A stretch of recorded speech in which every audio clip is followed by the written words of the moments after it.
Hi students of class 7. Today we will do the second class of chapter 3. I was doing the chapter computer virus, and today we will start from types of virus. So last day we have done what was malware, what was virus sweepers, what was virus, what was computer virus. These things already I have explained it to you. Now today we will do types of virus. How does a virus spread? What harm a virus can do to our computers? These things we will discuss with you today. So I will request everyone to open page number 22. We will start from there today. 22, 23 we will do today. So let's start the class, okay? Now, according to the types of virus we are talking about, it depends upon the places they affect in the computer. How can we segregate the different types of virus? Upon the areas they are affecting, upon that we will make the types of virus. So first is the resident virus. Resident virus are permanent virus which reside in the RAM, especially in the random access memory it affects. These viruses are able to interrupt all operations that the system executes.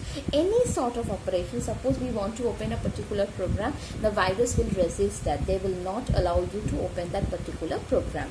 Okay. Next is they corrupt programs, files on the system that are closed, opened, renamed or copied. Suppose you want to copy a file, they will not allow you to copy the file. You want to rename a particular file, they will not allow you to rename that particular file. Okay, in this way this type of virus, resident virus, acts on the computer. Next we have the file infector. Now this file infector affect the executable files or programs. When you run this program, the virus will get activated, and most of the existing virus belong to this category. This is the most popular virus in our computer system, that is the file infector. They are specially stays in the executable programs or files. Next we have the boot virus. Boot virus means this virus affect the boot sector of the hard disk or a floppy drive. When you start the computer using a floppy or a disk, these days this virus especially stops the computer to start to load the operating system before that it affects the computer system. That means our computer will not start. They will not take the boot sectors. They make the boot sectors unavailable from the computer system. These days, with the use of read-only CDs, this virus has almost disappeared. So as we use nowadays the read-only CDs, so this virus is not at all there, but still are there. But for the read-only CDs as we are using nowadays, this virus problem has been resolved mostly. This computer is unable to boot if infected by this virus. That means I already told you, you cannot start the computer. The operating system will not load in the RAM for starting. Okay. The hard disk sector will not be detected. So the boot sector where the operating system resides, they will not allow you to boot that. Now example of this boot virus is elk cloner, brain and stoned. Please underline this. You have to learn the three names. Elk cloner, then we have the bone, brain, and we have the stoned. These are the types of examples of boot virus. Next we have the macro virus. Now the macro virus, these are written in the macro language used by applications such as Microsoft Word, or typically infected systems by email. This can be done. So the macro virus is specially retained in the macro language. That means by the application of some Microsoft Word or maybe some of the emails. Now these are the four main types of computer virus depending upon the places they affect in the computer system. Done till here. Next is, how does a virus spread? Now as computer viruses are all man-made programs, we know they are programmed by the programmers with a tendency to harm or to stop the running of the computer system of the user without that particular user's knowledge. This is the main intention of the programmers, those who develop the computer programs. Now the computer viruses are often spread by the attachments that we send with the email. It's very useful for the virus to go through this attachment that we send by the email messages, instant messages, or through the removable disk, that the pen drive. It is very useful for them. Now virus can be disguised as attachments, as funny images, maybe some greeting cards, or maybe some audio or video file also. Whenever you download these infected files, the computer get affected.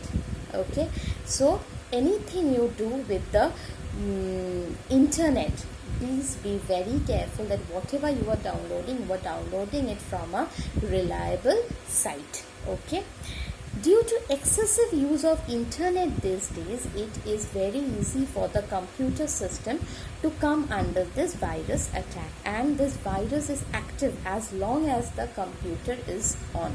So if you using the computer constantly, by using the internet, so it is very risky that the computer may be affected by the virus. So you have to be very careful before using the internet, that you are using a proper antivirus software. That should be very useful, okay, for the computer system. A simple virus can make a copy of itself again and again, but it needs a host program as a carrier. It can make its own copy, it can make its own clone by itself, but it needs a host program as a carrier for moving from one place to another. Okay, next is what harm a computer can do to our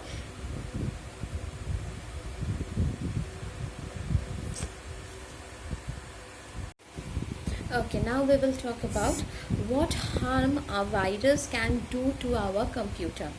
Mainly, the virus, whenever get inserted into the computer system, it quickly use up all the available space, and the computer will show you that the hard disk is full, and also bring the computer to a halt. That means it will bring into a hang situation. Another type of virus is capable of transmitting itself across the network by bypassing the security system, that whatever password is there for our computer system, it will pass those messages to the other computers. This is another working of the computer virus. And next, what they can do, this computer virus might corrupt or delete some of the data of our computer system. It can use our email programs to spread itself to the computer. It can even erase something on our hard disk. It can show that no data is there on our hard disk. This one also they can do. Virus can harm the computer by destroying the files and finally crash the computer system. So what are basically the computer virus do in our computer system? They can damage our file, they can slow down the system, they can corrupt our data and take the control of our computer system, so that it brings in a hang situation. So today's class, what the things we have learned that what are the different types of computer virus, what are the different ways that the computer virus spread. Next, how harm a computer virus can do to our computer system. These things we have learned today. So I will request everyone, please go through the page number 22, 23 and 24 till the harm of the computer, that portion, till that 3 topics, read line by line and memorize it. And next day we will continue the chapter. If you have any query regarding today's class, please write in the comment box. I will reply you back. Please stay at home, study well, and bye bye. See you in the next class.